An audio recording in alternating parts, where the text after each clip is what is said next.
Hello and welcome back. We were studying marginal costing and break-even analysis. हम अभी तक already समझ चुके हैं various classification of cost, direct, indirect, fixed, variable. हम समझ चुके हैं मार्जिनल कॉस्ट किसे कहते हैं, मार्जिनल कॉस्टिंग किसे कहते हैं, और एक बहुत इंपॉर्टेंट टर्म कंट्रीब्यूशन क्या है. ये सब समझने के बाद now let us proceed further. Let us understand what is the meaning of break even. जब हम कहते हैं ब्रेक इवन एनालिसिस, तो इसमें ब्रेक इवन वर्ड का मतलब क्या है. Break even means no profit or no loss situation. When the revenue is equal to all the cost, the total costs are recovered and nothing is left as profit.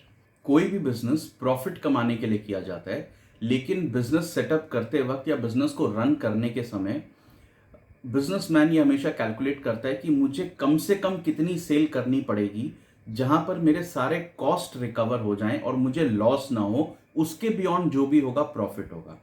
तो वो point जहां पर सारे expenses recover हो गए और न profit है न लॉस है, उस पॉइंट को कहते हैं ब्रेक इवन पॉइंट.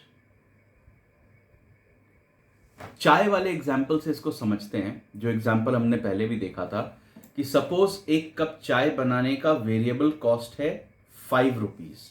उसमें जो रॉ मटेरियल वगैरह लगता है, लेबर, रॉ मटेरियल मिला करके 5 रुपए पर कप वेरिएबल कॉस्ट है.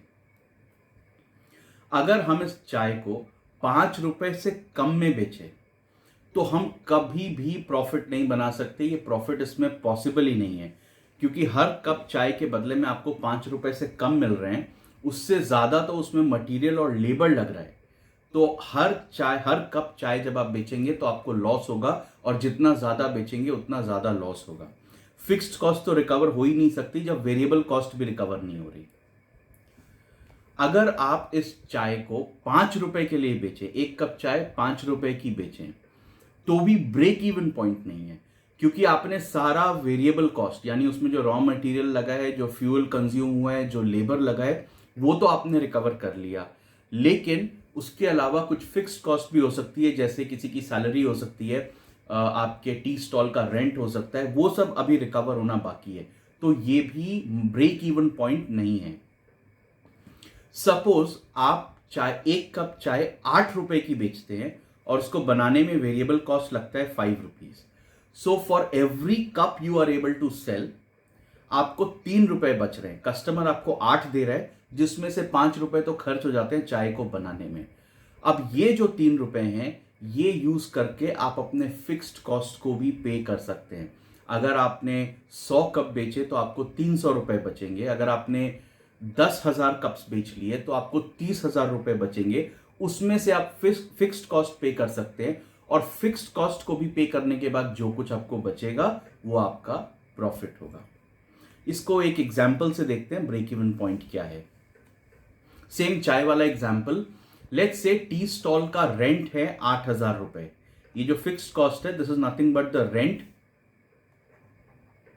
Which is 8,000 per month.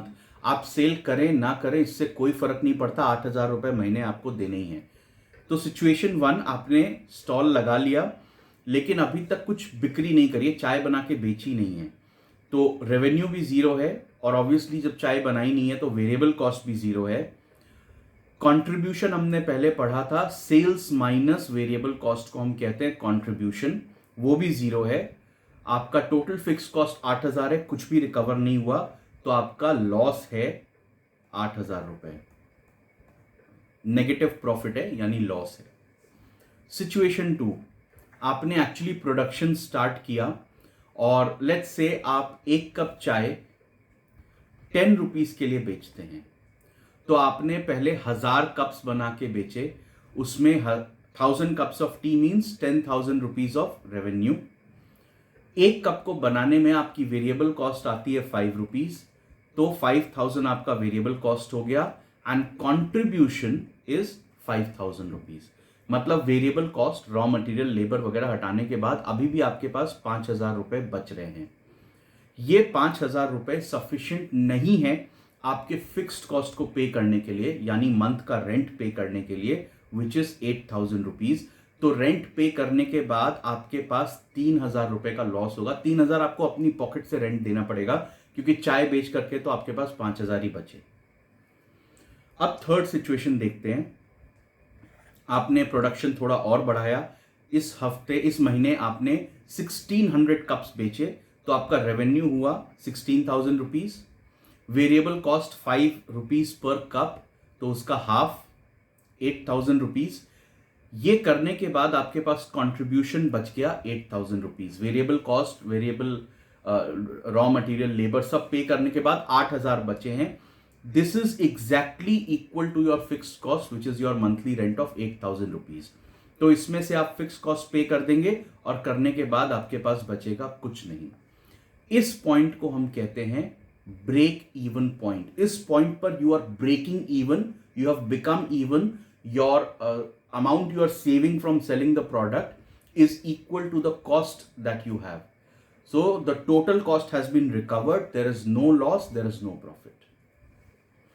If you go beyond the break even point, अगर आपकी सेल ब्रेक इवन पॉइंट से ज्यादा होती है, let's say आपने 2,000 कप्स चाय के बेच लिए एक महीने में, तो आपका रेवेन्यू हो जाएगा 20,000, 10 रुपीज पर कप।